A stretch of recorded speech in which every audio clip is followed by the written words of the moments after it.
KBC में करोड़पति पति। सूरज के जीवन का एक ही फंडा था कि मेहनत तो गधा भी करता है, घर बैठे जो कमाए समझदार वही होता है। इसीलिए उसने कभी नौकरी ही नहीं ढूंढी। इस बात से हालांकि उसकी पत्नी शिखा बिल्कुल भी अग्री नहीं करती थी, पर फिर भी सूरज को समझाना बेकार था। टीवी में कैसे बनोगे करोड़पति का ऐड देखकर उसे लगा कि बस अब तो घर बैठे ही वो करोड़पति बन सकता है, और उसके पीछे उसने अपने सारे सोर्सेस एक्टिव कर दिए। 2 हफ्ते में उसके कलीग के साले के पड़ोसी के बेटे का सोर्स निकलता है जो कि उसे शो में पहुंचा सकता है, और सूरज उससे मिलने चला जाता है।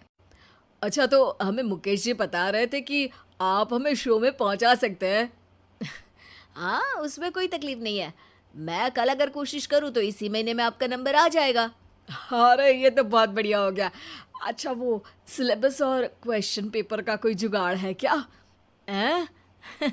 उसका तो कोई जुगाड़ नहीं है। तो वो वाकई में कुछ भी पूछ सकते हैं? हाँ, वो तो बच्चन जी पर है, जो पढ़ते हैं वो पूछ लेते हैं। पहली कोशिश फेल होने पर अब सूरज के सामने एक बहुत बड़ा सवाल था कि आखिर जवाब कहाँ से लाए। तब शिखा ने एक सजेशन दिया, क्यों ना सूरज अपने चचेरे भाई सुमित से मदद मांगे, जो कि यूपीएससी की तैयारी कर रहा था। हालांकि इतनी मेहनत करना सूरज को समझ में नहीं आता था, पर कोई और रास्ता ना मिलने पर वो आखिर सुमित से बात करता है। अरे सुमित, हमारा कैसे बनोगे करोड़पति के लिए सिलेक्शन होने वाला है। तुम हमें थोड़े चिट बनाने में मदद करोगे क्या? अरे भैया, चिट बनाए तो सालों हो गए, उसमें हमारा एक्सपर्टीज नहीं है, बल्कि आप बोलो तो हम आपकी पढ़ने में ज़रूर मदद कर सकते हैं। हट, कैसी अनाप शराब बातें कर रहा है तू। सूरज ने सुमित को मना तो कर दिया था, पर तैयारी करने के सिवाय कोई चारा उसे दिख भी नहीं रहा था। खासकर जब 12 के पेपर लीक करने के एक्सपर्ट शुक्ला जो भी हाथ जोड़ लेते हैं। आखिर सूरज को सुमित के पास जाना ही पड़ा, और उसने सुमित और शिखा से वादा किया कि वो बहुत मेहनत करेगा।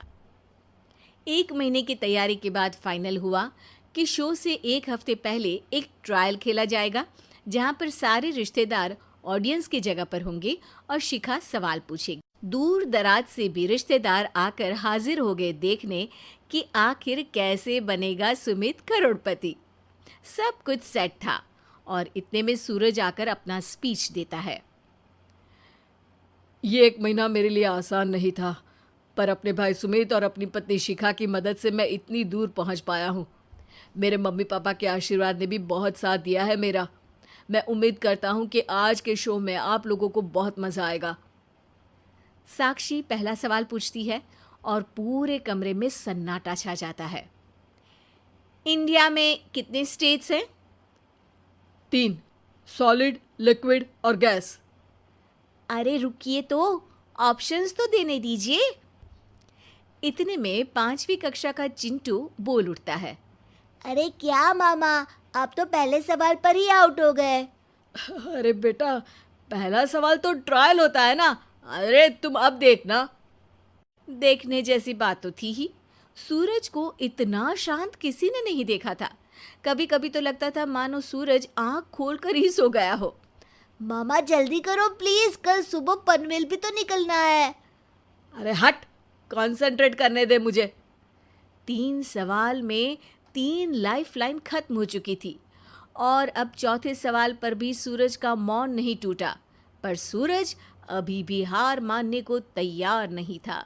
उधर हर कोई सूरज को छोड़ सुमित को देख रहे थे। आखिर सुमित ने ही तो पढ़ाया था सूरज को। गजब बेइज्जती है यार। अरे बेटा, तो बाप का, दादा का, भाई का, सबका नाम बुड़वाएगा। अरे 3 लाइफलाइन ले ली तो भी तेरा कुछ नहीं होना है। अरे कोई इतनी बात करता है क्या शो पर? अरे बेटा, शो पर तेरे जैसे भी तो नहीं आते ना। सूरज की ये जंग आखिर 1 घंटे बाद 5वें सवाल पर खत्म हो गई, जब उसने इंडिया के नेशनल बर्ड का नाम कहा, कौवा। अरे बेटा, मज़ा तो बहुत आया, बस थोड़ा टाइम पर ख़त्म होता तो आनंद भी आ जाता।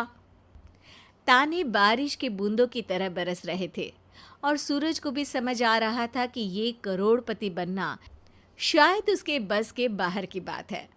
पर वो आखिर ये बात मान कैसे लेता? वो सख्त लौंडा जो ठहरा, उसने सोचा कि बेइज्जती तो हो ही चुकी है, पर अगर मैं हार नहीं मानूं तो शायद कुछ हो सकता है। शिखा, तुम देखना, असली शो में आग लगा दूंगा, आग। करोड़पति बनूंगा मैं, हाँ। सब्जियां खत्म हो गई है घर पे, ले आओ। पहले पति बन जाओ, फिर करोड़पति बनना। अरे गजब बेइज्जती है यार। बेटा, अभी तो घर पर ही हुई है, 1 हफ्ते में तो तुम देश के सामने करवा कर आओगे। वैसे जब टीवी पर जाओ ना, तो बस अपने मम्मी का ही नाम लेना, ठीक है? कोई पूछे तो बोलना कि पापा नहीं है मेरे।